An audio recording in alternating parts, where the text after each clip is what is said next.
Thank you, Professor Mato, and it was a great introduction, and also very much on the following topic about integration, because now, ladies and gentlemen, I'm very happy to give you our next keynote speaker. Brigid Laffan is a professor and director at the Robert Schuman Center for Advanced Studies at the European University Institute in Florence. Before that, she was for many years professor at the University College Dublin. And I think she is the foremost expert in many European matters, but especially on European integration. And she has published widely on this topic, including from the Irish perspective. So we look very much forward to hear her reflections about the integration or disintegration of European Union. So please, Brigid, the floor is yours.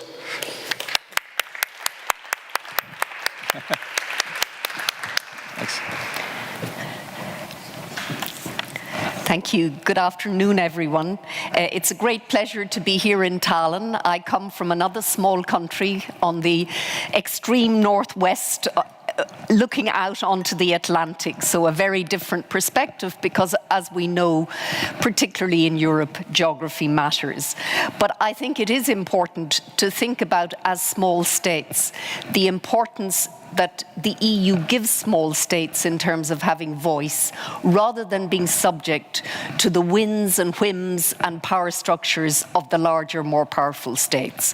And of course, when one sits round the table in Brussels or elsewhere, the German Chancellor is always the German Chancellor, but we should remember that balance of power in the 19th century was not good for small states. They were cut up, disposed of, and reimagined by people and didn't have voice.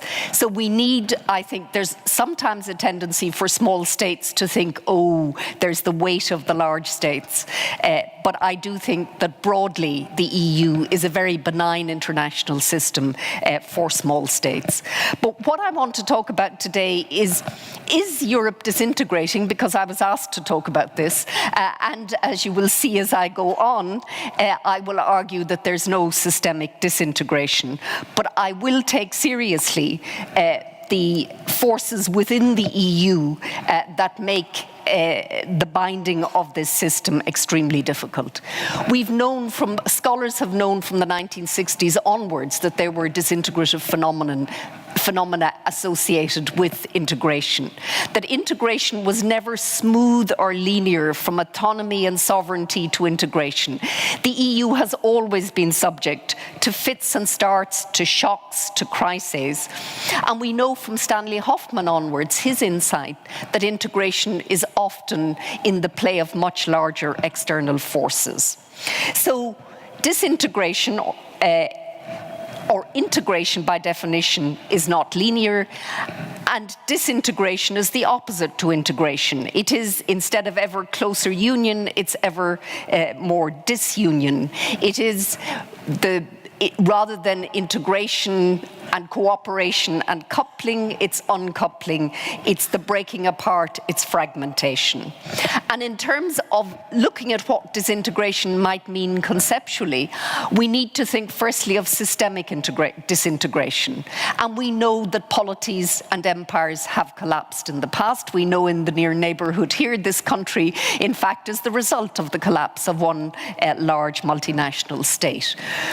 But there is also lower levels of disintegration, and I would distinguish between the functional and the territorial. I will also, I think, in today's Europe, we must think seriously and more seriously about value disintegration. And given events in Catalonia, we must also think seriously about what happens our Europe when member states themselves begin to disintegrate. So what is the evidence of disintegration in the EU as we see it today? Well, there certainly were powerful functional policy pressures during the crises of the last 10 years.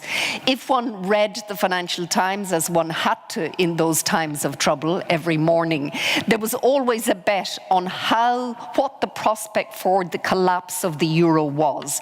And it often hovered around 55%. In other words, those looking at this currency union thinking that the stress that it was under, both from from the markets and from politics was such that it simply couldn't survive. As we know, it did so far has survived, and what one might have anticipated was that the strain would have been sufficient to require the exit of one country, and Greece is the obvious candidate for exit, but that didn't happen either. And it didn't happen because what we learned during the crisis is that you can, with some optimism, go into a currency union. You can construct an economic and monetary union, however unbalanced, but you have great difficulty disentangling that system. It would have been, the collapse of the Eurozone would have been not a European financial crisis, it would have been a global financial crisis. And because of that, it has survived to date. Of course, the history of currency unions is that they don't necessarily survive forever. So I would never predict, but for now, there are extraordinarily strong pressures to ensure that the euro survives, is rebuilt and repaired. Schengen came under extraordinary pressure because of the nature and scale and volume of mobility, the refugee crisis, and it came under particular pressure in 2015. And is still, in my view, under pressure. But the functional policy, those two areas so far have not entirely disintegrated. We see territorial disintegration in the form of Brexit. The decision by a large and significant European state to seek exit from the system rather than voice within the system. And that's both a dramatic event, it's a significant event, and it will have profound consequences and is having profound consequences, particularly for the United Kingdom, but in my view also for the EU. But paradoxically, Brexit itself is having an impact on the EU 27, and in my view, when one sees the negotiations on Brexit, it is a reminder to the other member states of how difficult it is to disentangle 44 years of integration economically, legally, and politically. And so, paradoxically, Brexit, in fact, has had the opposite effect on the EU. Member state secession. The EU can accommodate, with great ease in my view, the independence of part of a member state, provided that is by agreement with the home state, with the major state itself. But unless there is agreement, and in this case this means Spain, with Catalonia on independence, then this will be an extremely conflictual and profoundly dangerous development. Why? Because constitutionally, what happened in Catalonia, it's unconstitutional, not just in terms of the Spanish constitution, but the Catalan constitution. And if Catalonia has a UDI and exits, then it will experience quite a reaction from Spain, but in turn Spain would veto membership of Catalonia. So without agreement on both sides, this is extremely dangerous, and I see no evidence that agreement would be forthcoming. Scotland was a different situation, again, although there were major questions about Scottish membership of the EU in the event of a victory for the independence vote, the referendum, but at least there it was with the agreement of London and it was under legislation from the House of Commons. So a very, very different experience. And finally, another element of disintegration, and that is disintegration of the founding values of the EU.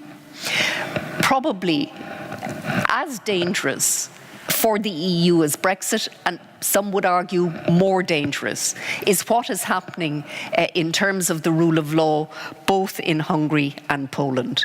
This is something that the EU cannot tolerate. And of course, people will argue that you can't use any coercive power, you can't withdraw structural funds or whatever. But if this continues, where the rule of law and the constitutions of those countries are undermined and their legal and judicial systems are undermined, this is something that the EU and the other member states cannot ignore, because you will eat the system from the inside out. If Brexit is a rupture in terms of you're losing part of the system, the authoritarians within and the values are, it's the lack of an agreement on how you govern in terms of the rule of law is extremely dangerous and damaging. I would conclude by saying, despite all of these strains and stresses in the EU system, that there is no systemic disintegration at the moment. The EU is robust enough and to survive these pressures and tensions, because the EU has always been subject to tremendous tension. There's always been tension and integration between public power, in other words, the power of law and constitutions, as described by Giuliana Amato, and markets. And the EU struggles to contain. We understood in the euro crisis, the EU struggled to contain the behaviour of financial institutions in the absence of European-level supervision. There are now the same sorts of issues about taxing large American multinational companies. Of course, there's always a tension between the national and the European, because every European member state would like most autonomy for itself and least autonomy for the others. In other words, it wants to bind the others and have autonomy for itself. But the bargain in being a member state and not a nation state is that in order to bind others, you agree to be bound yourself. But that binding can range from being comfortable on a lot of issues to being extremely uncomfortable on a lot of issues. And every member state has its set of neuralgic issues that is set off by the dynamic of European integration. The third ties and tensions is always again between the EU and the world beyond. Europe lives in a world that is highly connected and globalized, and there are dynamics from the external world that challenge Europe and European integration.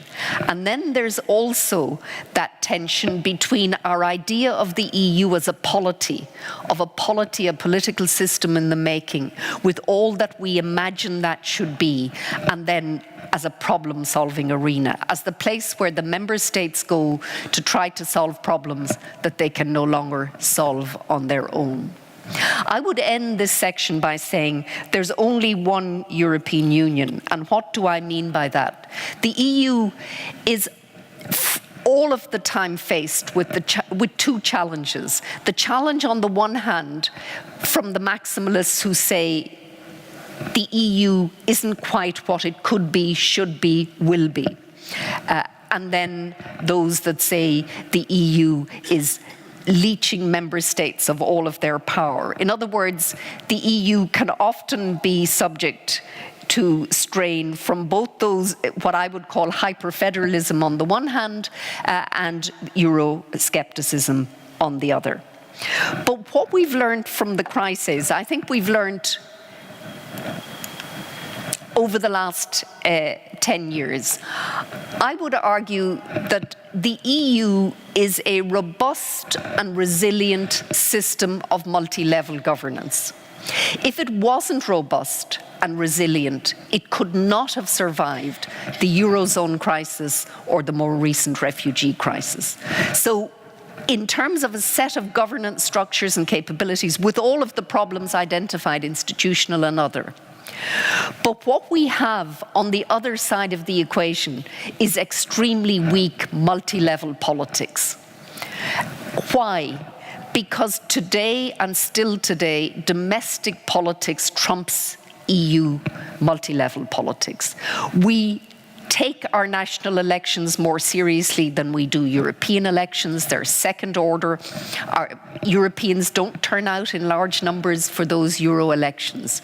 So it's extremely difficult for citizens to have voice, adequate voice in the EU system, and extremely difficult for the EU to be responsive to citizens. And it's always the filter through the member states. Now, that's, in my view, structural. It's not accidental, it's structural. And there's no obvious solution in that. The EU at some level suffers from a politics trap. But it's something that one needs to be attentive, to. I would also say that if 2016 was the annus horribilis, the terrible year for the EU, with Brexit on the one hand and Trump on the other, something has turned this year. Now, Juncker calls it the wind in the sails. That might be a bit too optimistic, but something has definitely turned this year. And what has happened, I think, is that those who broadly think that the European Union is a good thing, those who broadly think that it fulfills an extremely important role in how we govern this part of the world, that pooling and sharing of sovereignty and interstate cooperation surrounded by a legal and constitutional system matters, and that its loss would be enormous. They have started to fight back. And if you look at the use of the European flag, during the crisis, this flag was burnt in anger in many of our cities. It was the symbol of austerity. It was the symbol of what was wrong. And now, there is a fight back, and that matters because politicization only of those who oppose European integration is extremely dangerous to the system. And of course, those who oppose tend to combine anti-migration, anti-EU in rather populist terms. And so there has to be a counterweight in domestic politics and in European politics to that. And that fight back was perhaps symbolized more than anything else by Macron and his victory, that he was willing to fight a national election with the European flag, that he was willing to state what he was committed to. And that, in a sense, gave permission, because usually centrist politicians try to hide from Europe. They try to pretend that it's not an issue. They don't put it on the electoral agenda. They prefer to keep it back there. So I think that Europhiles fighting back, even, for example, in the United Kingdom, you see all of those marches now with people carrying the European flag. Now, I have some data, but I'm actually going to go ahead because there is no time. So where is the demand for integration coming from now? I would say, firstly, the shocks and shifts of global politics. That post-Trump, Merkel stated very clearly we can no longer rely on our friends as we once did. And what she was basically saying there was that strong transatlantic axis that has been so important to this part of the world for so long was not as certain as it was in the past, because Trump is America first. Trump will do what Trump does in terms of the filter of a highly sovereigntist American first dynamic. And of course, with China, the question is competition and globalization. In the neighborhood, it's destabilization, both to the east, and you know far more about that than I do, but also the Mediterranean. But also, as I said earlier, Brexit itself has had an impact on not just on the governments of the 27, but on the peoples. If you look at the opinion polls, they're all trending in a somewhat different direction again. And then, of course, there's the internal EU dynamics that need attention. So The last speaker, Giuliano Amato, mentioned all of the things that I'm going to mention, but I do want to go back to the Macron speech. It is terribly long. And in my view, too long. It's an extraordinary menu. He has, I think in that, I lost count of the number of new institutions that Macron wanted to create. But what mattered about the speech is that he is prepared to argue for, to articulate, and to fight for European solutions to Europe's problems. And of course, the question then is, what will the response be from the other member states? But I think one of the sentences that, two of the sentences stood out for me. One, we have forgotten to stand up for Europe. And that, I think, is now happening in society. And the second is, I have no red lines, only horizons. In other words, I'm prepared to think about a project for the future. Now, all of the things, and these are, the pressures are enormous in all of these areas, and no European state can engage with any of this on their own. Security and defense, the borders and values, the future, because it was something I'm acutely aware of since I moved to Italy 4 years ago, and that is the importance of what's happening in Africa to Europe. And that is not going to change. It's going to be that way for the next 50 years. So Europe has got to begin to address it in a really serious way. Also, climate change, the ecology, the digital technology. And I was also interested in the way everyone expected an EMU speech from him. In other words, his pitch for EMU. But he put EMU at the very end of the speech. And I think that's very wise, because what he's got to do in the first instance is he's got to convince Berlin that there is a grand bargain available again for the EU. And of course, the Franco-German relationship is not enough. As we all know, those of us in small countries, we do not want the future of Europe decided in an access from Berlin to Paris. But if those two countries cannot agree, nothing can be done. And so what happens, the Franco-German relationship in the next phase is extremely important. It's very challenging given the outcome of the German election. Chancellor Merkel is weaker after the election than she was before.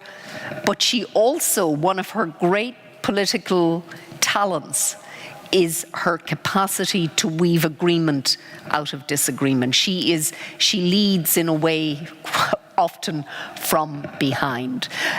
But it's not going to be easy. So I think if there is a grand bargain, it's between defence and security and EMU, and I don't need to say any more about that. There is an available grand bargain. Now let me end. What is the window of opportunity that Europe faces? President Juncker talked of repair, and Macron talked of rebuild. Repair, in my view, is not enough. Rebuild is the wrong metaphor, because rebuild is a sense that you can knock down what already exists. For me, what Europe now needs and what it can do, the genius of Europe is to refashion.